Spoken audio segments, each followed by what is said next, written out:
Hello everyone, and welcome to Magma Ragers episode 3. Back here with Pandemonia, and we're going to be discussing the new meta since the 7.1 changes. So, first of all, let's discuss whether the two cards that they nerfed actually have really disappeared. And that was Small Time Buccaneer and Spirit Claws. So, Pandemonia, what are your thoughts on Small Time Buccaneer? Let's start with that. So after I started playing after the patch, I noticed some people are still running Small Time Buccaneer and Spirit Claws. So I'm not quite sure if it was a case of people still thought the card was good enough, or if it was a case of they forgot and they didn't quite get the memo that the nerfs were coming. So it was a case of, oh, my Spirit Claws costs 2 mana now. Oops. But Small Time Buccaneer still seems decent in Pirate Warrior. I for one have removed both copies, Mhm. um, but I've still been beaten down, for for a good few damage with it.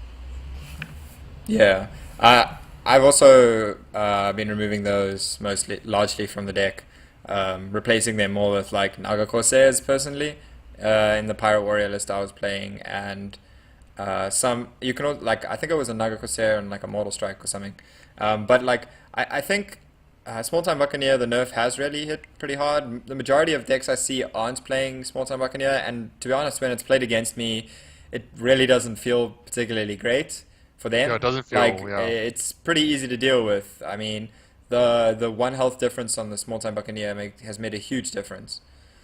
because now Maelstrom Portal hits it. Uh, hero power Yeah, of like half the heroes hits it, and So and yes, I have patches for like the patches counter exactly on patches. the rebound. Yeah. So yeah, I think we're definitely Spirit Claws. I have actually seen it a little bit. It seems to be still not too bad, in, like slower mid-range lists.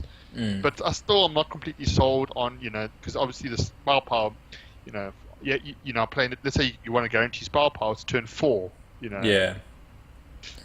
or turn 2, and then hero power turn 3, which doesn't exactly feel great. Yeah, there's no nice way to curve into it now, which is, I suppose, the whole reason they changed it, based on its mana cost, is that Yeah, it's just awkward to curve into. There's no, like, you don't really want to play Thalnos on 3, and as you said, you don't want to hero power on 3, so it's kind of awkward to actually play it on 2. So I think, like, if we see Spirit Claws still seeing play, it's more seeing it as a bit of a later game weapon, so you play it, like, after you have spell power on the board or something like that. exactly. As a more, I also think more as a reactive sort of specifically clear minions, as opposed to previously where we saw a lot of Spirit Claws just going, oh, it's 9 mana, it's 9 damage for 1 mana. Let's just go face. Yeah. Where you were hit, even if you only dealt 3 damage with it to face, it's 1 mana for 3 damage. It's Mm. still not a bad conversion rate by any means. Yeah. Whereas now, 2 mana for 9 damage is still not bad, but the fact that it's not as easy to set up means Mm. you're likely to want to use it more on the defensive. I think the other big thing is that it clashes with Jade Claws, which is probably one of the best Yeah, weapons for shamans. It's probably one of the best weapons they've ever had, to be honest. The fact that it gets your Jade stuff rolling, and it will buff like a Tunnel Trog if the Trog has been played before it. I think Jade Claws is a big sort of thing that clashes with the Spirit Claws, which is also why we don't see it seeing much play. exactly. You don't really want to run 2 mana weapon slots, Mm. and then you just get overloaded with weapons. I mean, even having Spirit Claws into Jade Claws didn't feel good. Yeah, yeah. But sometimes you would do it just if you needed the damage and you didn't want to uh, take the roll on the totem or something like that, right? Yeah, But yeah, no, I think the Spirit Clause is largely gone. I think the thing is that Mid Jade Shaman is actually just a pretty good deck and doesn't really need Spirit Clause. Uh, exactly. and I think that the aggro Shaman now is sometimes also running Doomhammer. Like I think Doomhammer is Yeah, definitely I viable put again I put in aggro Doomhammer into Shaman. my list. I mean, basically, so I dropped the small time. I dropped the small time Buccaneers, the patches, and the Spirit Claws, and I added in like, old school double Argent Squire. I added Mm. in Argent Horse Rider, and I added in like a Doomhammer. And Squire, I think also in the current meta, I actually think Squire is actually really good Yeah, it's not because bad. I mean, like it's as it's always been. It's been one of those annoying sticky minions that's a pain to get rid of. Yeah. I mean, Nzot's first mate is pretty good against it in the sort of Pyro Warrior matchup, because with the patches and the weapon, you can deal with it. But there's not a lot of classes that can do sort of two one damage pings early. But even against Pirate Warrior, in all honesty, if they're wasting like patches and Inzot's first mate weapon, it's not like I'm honestly not that sad because Yeah, it's two life gained essentially. sure. Um, But I mean, yeah, and it's their just get rid of resources patches. used and Exactly. well, I mean, really, like the thing is that when patches come from deck, it's only really one resource that's being used, and that's one hit of a weapon. But yeah, I mean, It slows down the tempo a bit. it does, which is obviously important. It's better than them just playing Nzar's first mate and hitting you in the face with patches. Exactly. But yeah, and obviously it's still got a lot of potential with with Flame Tongue Totem. Yeah, It still creates lots of chaos, and the same with Argent Horse Rider. yeah, It also allows Argent Horse Rider like it's obviously marginal burst occasionally, and the ability to clear. And then Doomhammer is obviously really good against control and even sometimes against aggro, but you usually want Doomhammer against the slower control decks. yeah. I mean, sometimes against aggro decks, you might trade off the first two charges of Doomhammer into minions or something Save a to lot. gain the board control. Yeah, But yeah, other than that, you don't want to be hitting minions too many times with it. Otherwise, you're gonna just accomplish their goal for them. and kill yourself. Yeah. Yeah, but I think one of the classes that's benefited a lot from the nerf actually was Miracle Rogue or Rogue in general. Actually, I think the removal of Small Time Buccaneer from a lot of those rogue lists hasn't necessarily made it that much worse. I think that it's allowed Miracle Rogues to be greedier and make them even better against the control decks. Yeah. Maybe being able to run two Beneath the Grounds, where like in my list previously I was only running one because I couldn't really find space for the second one, or just being able to run more like general value minions.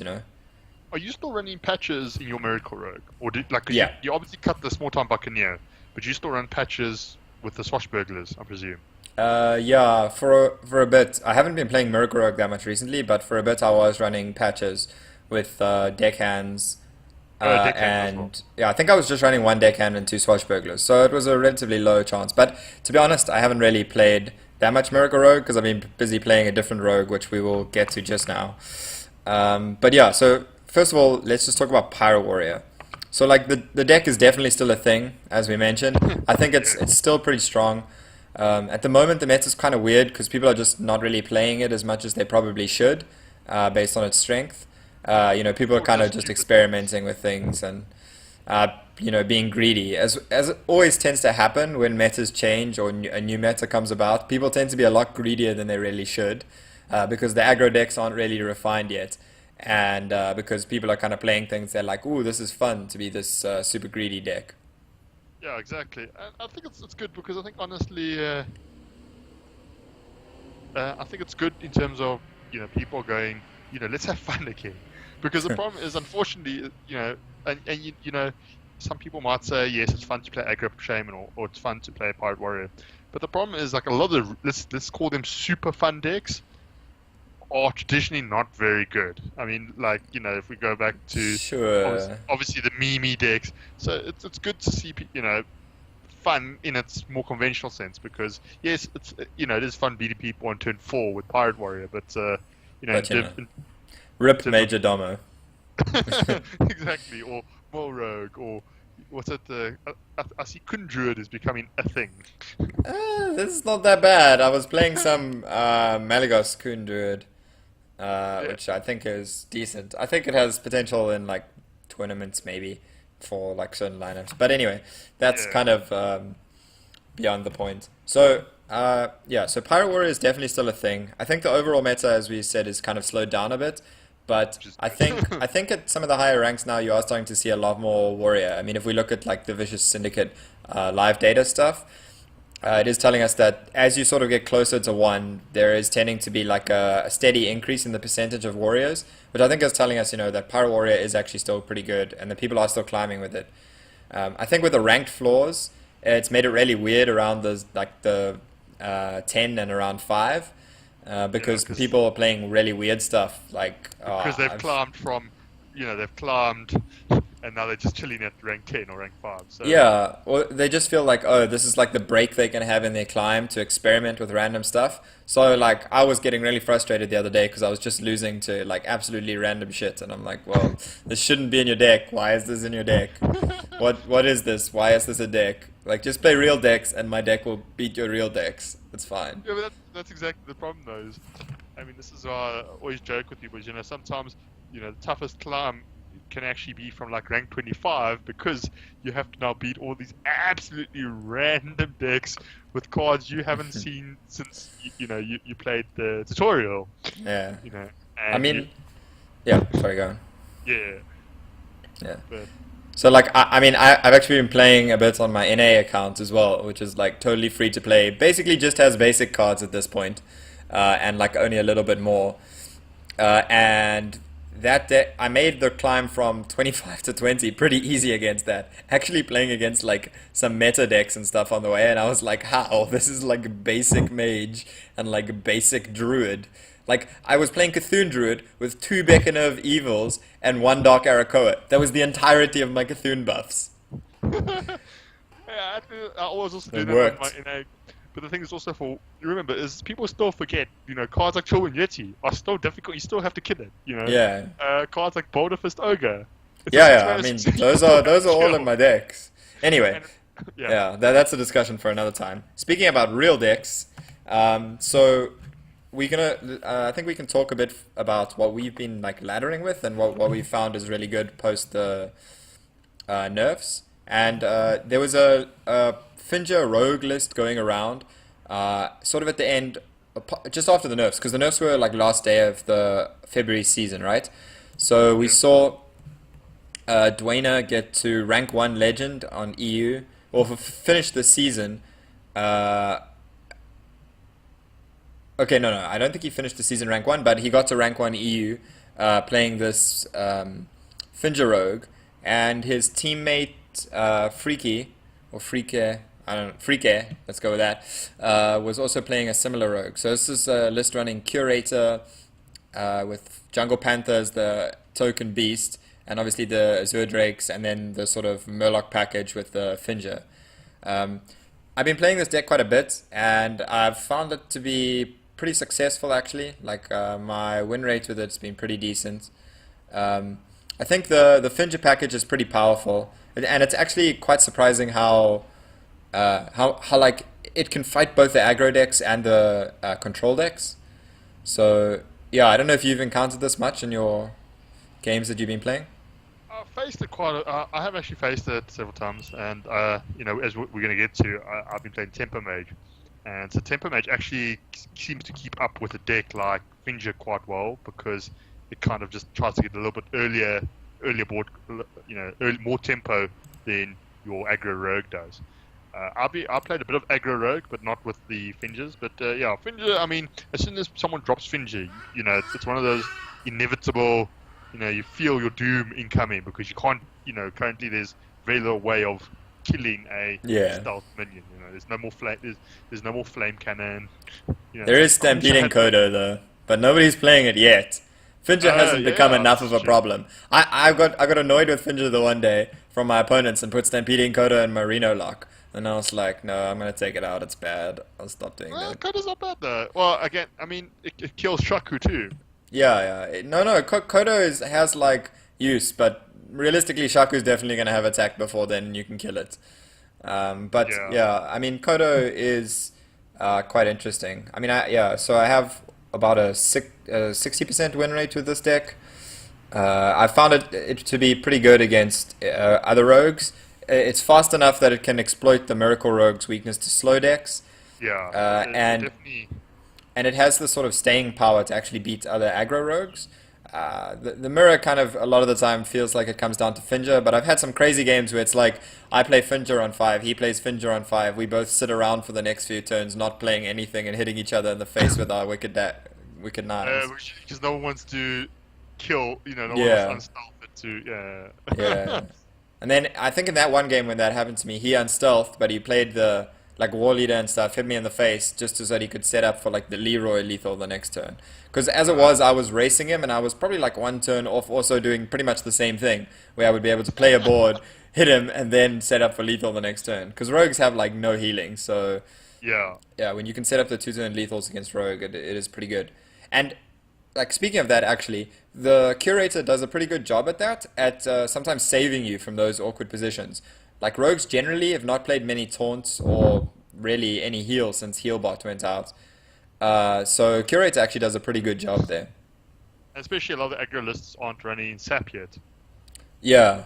So There's something that yeah. might change, but Yeah, I mean it depends. So like on this list, the comparing to Freakia's list, the most recent change I made was just taking the Dark Iron Skulker out for the Horse Rider. Was chatting to Zaymok a bit about it, and he seemed to find that more successful. I haven't really. The problem is like with one copy of a card, you can't really tell until you have like a really big sample size, because I kind of felt like I just wasn't getting the Skulker in any decent positions anyway.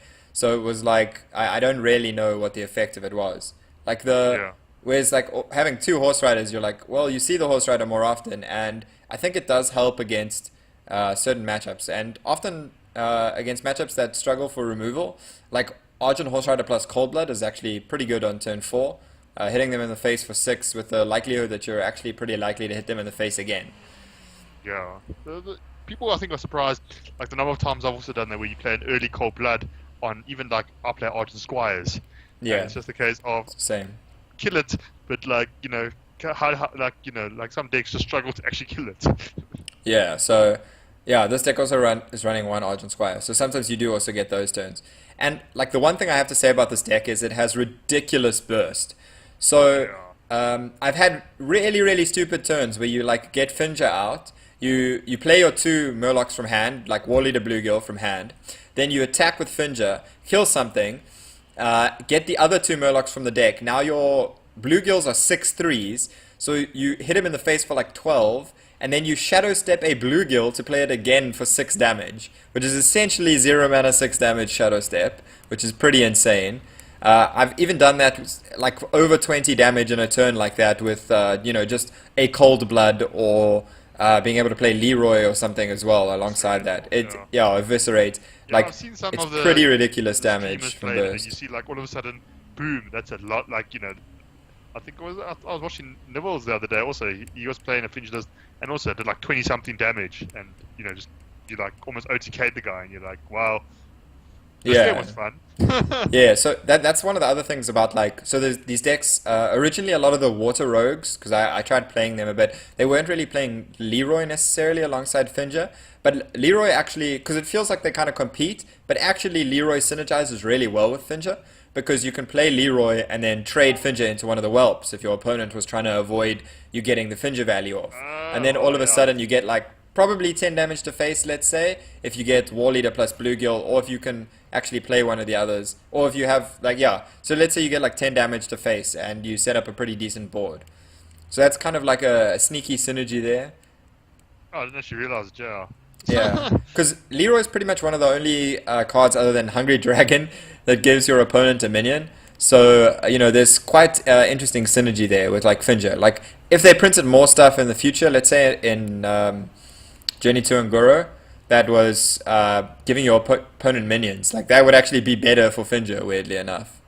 Yeah, because you can kill it. Yeah, because sometimes people do just try and avoid like playing anything after you. If let's say you clear the board, play Finja on an empty board, maybe they'll like skip their next turn or something essentially, or just play a spell or hero power or something. If it's not like draw cards or something like you have to do something useful. You can't really just skip your turn. Like, but Yeah, that feels a bit horrible. yeah, so I found the deck to do pretty well against, pretty well against other rogues, and pretty decently against druids, because in many ways it kind of plays a bit like a zoo deck. It's pretty difficult for druids to deal with, Yeah, and it no real good AoE. yeah, and it's pretty decent against the Reno mages. Just has value and like really big bursts, so they have to get that ice block up early, pretty much, or you can often threaten to kill them from quite a high amount of HP. Kind of the same thing against the Reno Warlocks, although the Reno Warlocks do have a lot more AoE ways to deal with the board. So, like they have Hellfire for your Shaku and those kind of things, which can make your life a bit more difficult. But yeah, but you've got also still the nice thing is you still got the burst of your Leroy and Cold Bloods. Yeah, So that's the burst which really helps against, because then the Arena Lock, as soon as they drop below 20, they have to start worrying now about can they die. yeah. And against Pyro Warrior, as I said, it's sort of against other aggro decks. It's decent because it can contest the board early with the deckhands, the Squire. Squire's, as you mentioned earlier, pretty good against the other aggro decks. And Swashbuckler, is not bad as well because a lot of the time you just tend to get your patches out of your Swashbuckler. Yeah. And obviously, Horse Rider is also really good against aggro decks. Generally, kills a minion and leaves behind a body. Yeah, And then obviously either has to. there's backstabs and SI7s as well. Yes. Yeah, I like. Yeah, I mean, the fact is, it's much better than obviously Miracle Rogue. The fact that you got a lot more early board, and it's more like you say, it's more like Zoo than it is a rogue. Than traditional Miracle Rogue. Yeah. You're aiming to just develop a strong board, and then, I mean, I found basically Shaku and even Finja, they both essentially have Super Taunt. Yeah. I mean, basically, if you are attacking with Shaku more than once, you are in a Yeah. pretty good spot. Especially against Warrior, actually. Shaku is probably one of the most key cards I find against Warrior because Warrior actually has quite a lot of class cards that are taunt, and that can make a huge difference to controlling the board against Pyro Warriors. If you get something like a Public Defender, well, actually, Public Defender is not that great because that's the 2-mana 0/7 taunt. But if you get Ali Armorsmith, for example, the 5-mana 2/7 taunt that gives you armor for damage it deals, that is a really difficult card for Well, that basically Warriors to deal with. Yeah, and I mean, there's also Bloodhoof Brave, which is pretty good. So, yeah, There's, I'm, what's Sparry and, Pot? yeah, and there's like Whirlwind effects as well, which are pretty decent against Pyro Warrior. So Shaku is actually one of the most key cards in that matchup, I find. Like, Shakus and Swashburglers are really, really good in that matchup, surprisingly. Yeah. Until you get Cursed Blade. I have gotten that multiple times, which basically means you didn't get a card. Because there's no way you play Cursed Blade unless it's like literally for lethal, which is Yeah. not very often that one damage difference makes lethal, versus your normal hero power weapon. But yeah. Yeah, so you on the other hand have mostly been playing Tempo Mage, you said. So we're gonna Yeah, have a I look did at bit your with, list here. Temper. Yeah, but after watching Trinity series and getting inspired by Dr. Hippie's really skillful play of the deck, pulling Emperor Thorosan off Barnes and putting Rag off Bronze. Yeah, his I Barnes decided were pretty good. I figured, let me try to play some Temper Mage, especially after I joked, a guy asked me for help, and I was like, no, don't play Temper Mage, it's bad. And so after the nerf, I was like, okay, let me give it a bash now. And I haven't played a lot. I mean, I've played just under 20 games with it, and I'm just under 70% win rate, so it's quite a small sample size. Yeah. But so far, I found that the deck has been doing quite well against like like the thing is against your aggro decks, you've got that early potential to control the board with Mana Worm, and obviously then got old school Flame Waker. I'm gonna miss Flame Waker, which can absolutely destroy aggro boards. Yeah, Flame Waker is pretty ridiculous against those aggro boards. There's obviously a lot of like low health minions to ping off with Flame Waker. Yeah, and some of the sort of slight changes, you can see, like I run ASX Wampoos obviously just to counter the weapon classes. Yeah. And Arcane Explosion, which Arcane Explosion, which was you feel is a bit of overkill. I still find it, I want to kill stuff and not die to aggro. So Arcane Explosion, I find, especially the fact that it kills Small Time Buccaneer as well. People are still playing it. And, Yeah. You're also running Polymorph, which I've seen cut from most of the lists that I've looked at. So as a one-off, it still has its utility against most decks. Obviously, this is sort of more for your slow decks where they're playing a big taunt or something big that traditionally Tempo Mage has never really been able to deal with. Yeah. I still always float around between the idea of maybe running a Polymorph 4. I remember what was his name? Was it Ping Ping Ho who ran it in his BlizzCon lists? Oh, okay, It yeah, was one of the Chinese players who ran it, and I've always been because if you run Polymorph Ball, it's sort of the double-edged sword of it's a 4-2, so there are random times where you actually win because you yeah. polymorph. You know, you can deal extra damage, You but can on turn the one of your downs minions into Huffer for lethal. exactly.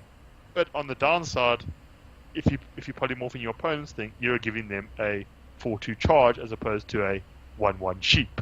Yeah, it makes the trade into it a lot worse. For like a deck that generally doesn't have, I mean, the only minions above full health are Thaurissan, Antonidas, and Rag.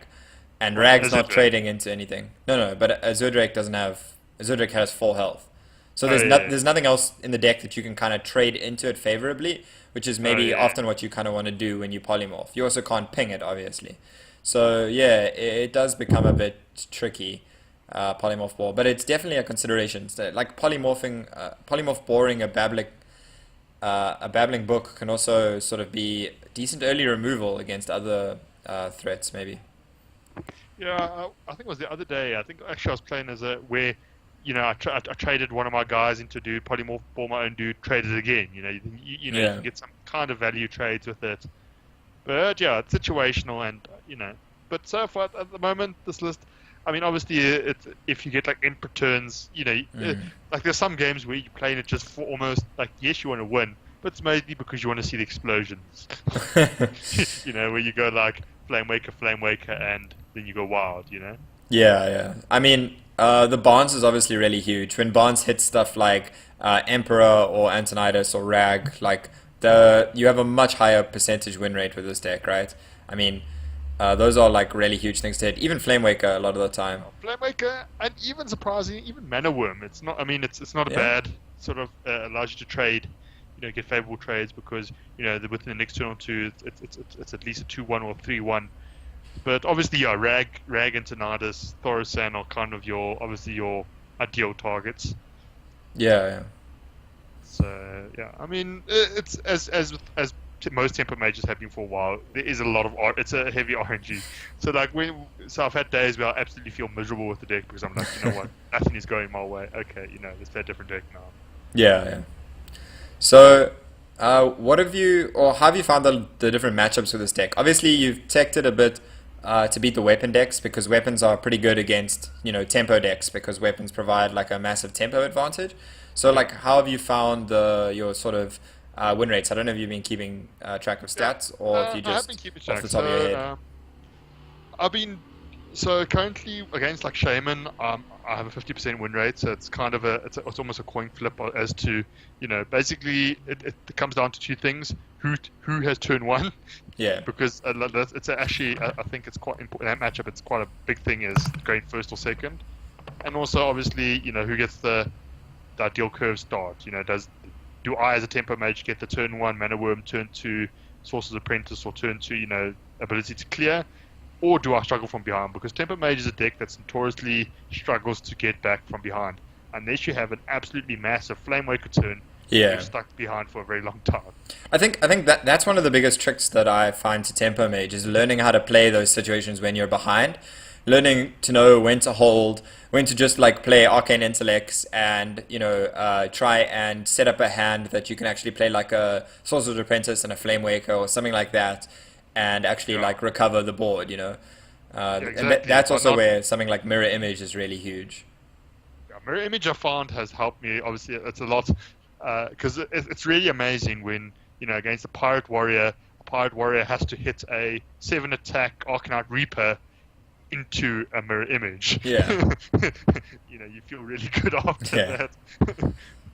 Which is also why I find it interesting that, like, for instance, you're running Arcane Explosion, but only one Mirror Image, which is quite weird. Like, if you really hated those decks, Mirror Image is pretty good against them a lot of the time, Yeah, I I was find. thinking of running a second copy, but in terms of the list, is obviously quite like I don't run things like Flame Strike, so Sure. it's a case of I would need to decide what would I cut to run another mirror image, and I mean a lot of the lists run double Flame Violence Portal. I only run one because I was finding as luck would have it, I would be sitting with like Violence Portal like in the first few turns, and that's not exactly a card you want to clog up your hand early on. Yeah. I see you're also not playing Forgotten Torch, which is actually a Yeah. pretty decent removal sometimes early in the game. Forgotten Torch is a good removal, but it's a case of the thing is the tempo mist lists are always really tight in terms of making space. Yeah, It's always tough to decide. Okay, do I want to run a Swamp Ooze or do I run a Forgotten Torch? A lot of the lists even cuts like mirror images, or I mean, at the end, it comes down to chances are I'll probably end up maybe cutting like Arcane Explosion, especially if the meta's slowing down as much as it is now. yeah, yeah. Might be worthwhile to cut Arcane Explosions. But yeah, it's Yeah, the torch also also gives you a bit more gas sometimes against the control decks. Just putting the extra the roaring torch in your deck, can actually have an be extra fireball exactly. yeah can mean quite a bit sometimes. So yeah, like this deck is, I think my list is particularly sort of a little bit slanted at anti-aggro, but I mean, I don't think I've actually played against. I feel like I'm sure I did play a. Let me just check, because I'm quite sure I did play some Reno locks, and I actually okay.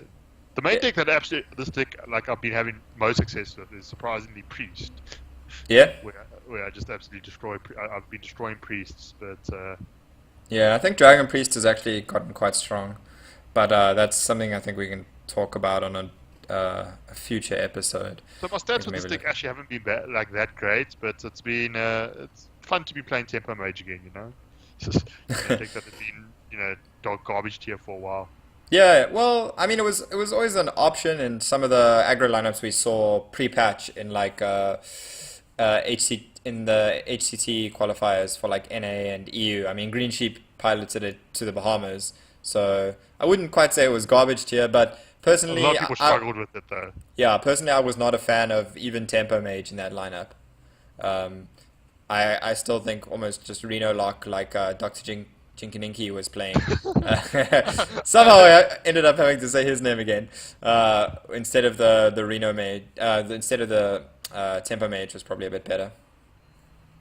But yeah, so But yeah, I I've think also these are definitely two like interesting decks to play at least on ladder at the moment. I think they're relatively strong. They're a little bit different from what was mostly seeing play beforehand. I think there's a lot of room for a lot of Finger decks now actually. I've seen like I mean even Finger Druid and Finger Priest, which are I what's think a I lot have more not seen them. fringe than yeah, I mean, I was thinking about it the other day. Dragon Priest with Finja, maybe. But the problem is you probably have to cut some dragons, which just makes all the dragon synergy that's so necessary Everything. a little bit weak. But anyway, yeah, so, I think the nerfs have definitely shaken the meta up a bit. I think a large part of that is actually to do with people experimenting. And I think it'll Yeah. be really interesting to see, like, come the end of the month or, the last week of the month when people are really grinding for ladder, what actually ends up being coming out on top there. I think we might actually see personally, my prediction is that Control Warrior is going to take like one of the top ranks this season. So I'd say like there's a top Control Warrior in top 10 on EU. That would be my prediction because I think there will be um, enough people playing Pyro Warrior that Control Warrior might be decent. I think the biggest loss for Control Warrior is that Aggro Shaman might not get seen as much. But The some of mid-range the shaman now, the mid-range Jade shaman, which yeah crushes like a lot of control decks because you just churn out Jade golems and well, yeah. I mean, the other deck that is obviously strong that we haven't really spoken about because it was seen a lot beforehand is Reno Lock.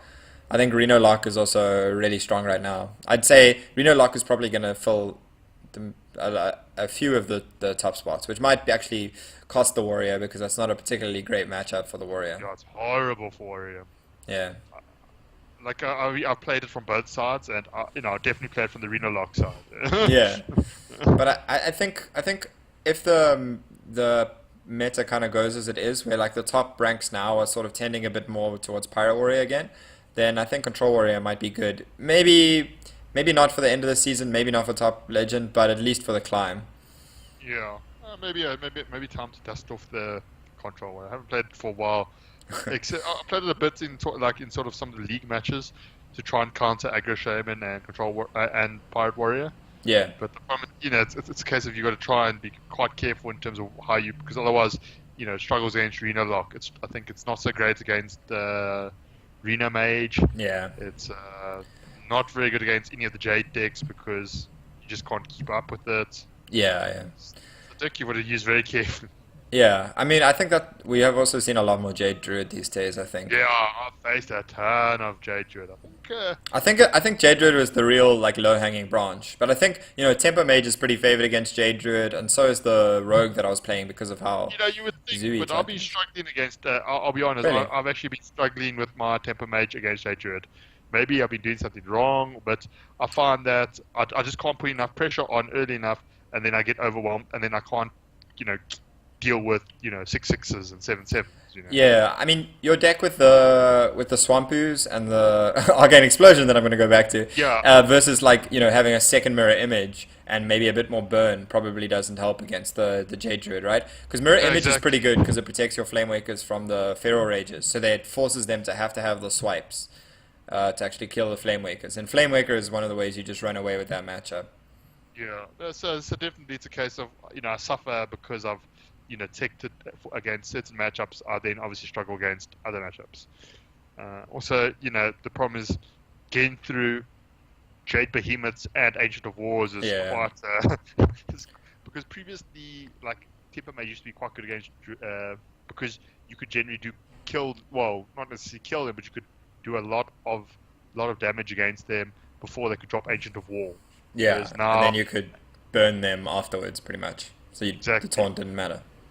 Jade Behemoth, not to mention the extra ramp in the form of Jade Blossom, Yeah. makes their ramping more consistent and they're dropping more taunts earlier, which makes life a little bit tougher. Yeah. Yeah, I suppose this list is probably not as good as a Temper Mage used to be in that matchup. No, But definitely. but yeah, I mean it's definitely I think an interesting list worth trying for those out there. But I think we're gonna call this episode. Well, we're gonna keep this episode a bit shorter than the previous ones. Not as much to discuss this week. So unless you have any more parting thoughts.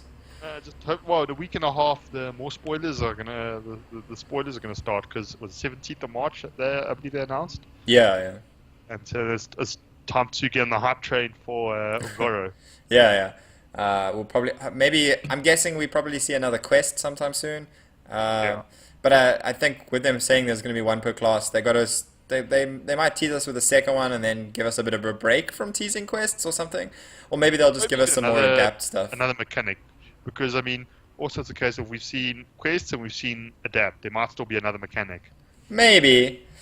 But, Yeah, I don't know. Or even just more of the adapt stuff. Yeah, well, they might show us some of the stuff to go with the priest quest or something like that. But anyway, Exactly. now we're going down the very long, windy road of speculation. Yeah. Yeah, so I think we're gonna call it for then. Yeah. Do you want to give any shout-outs or call-outs, Pandemonia, before we go?